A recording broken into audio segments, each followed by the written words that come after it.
Maître Keating, nous allons maintenant écouter votre contre-argumentation.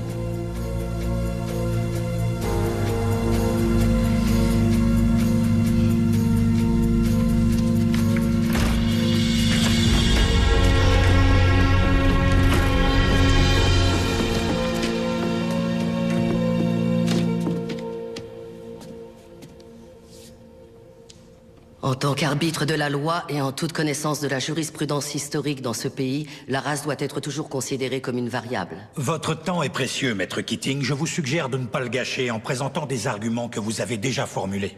Ce ne sont pas mes mots, juge Strickland. Ce sont les vôtres. Vous les avez écrits en 1985, dans le verdict de l'affaire Bryant contre la ville de Topeka, concernant la clause de protection égale face à un système d'attribution de logements sociaux.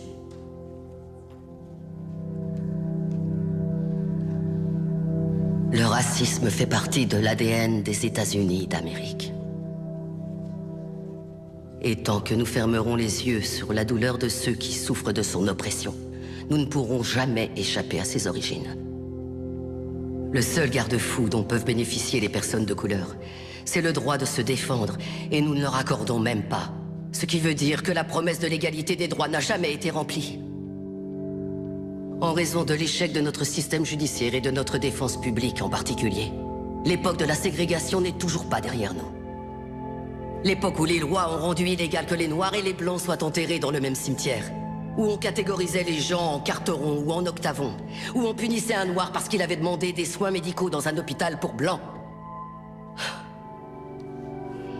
Certains prétendent que l'esclavage est révolu. Mais allez dire ça aux prisonniers qui sont parqués dans des cages et à qui on dit qu'ils n'ont pas le moindre droit. Des personnes comme mon client Nathaniel Leahy et des millions d'autres personnes comme lui qui sont enfermées dans nos prisons et reléguées à une existence indigne d'un être humain. Il n'y a aucune alternative à la justice dans cette affaire. Il n'y a pas d'autre option.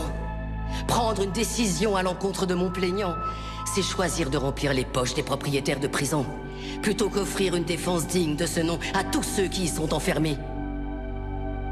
Est-ce que c'est l'Amérique dans laquelle veut vraiment vivre cette cour?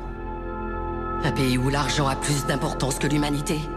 Où la criminalité est confondue avec les troubles mentaux?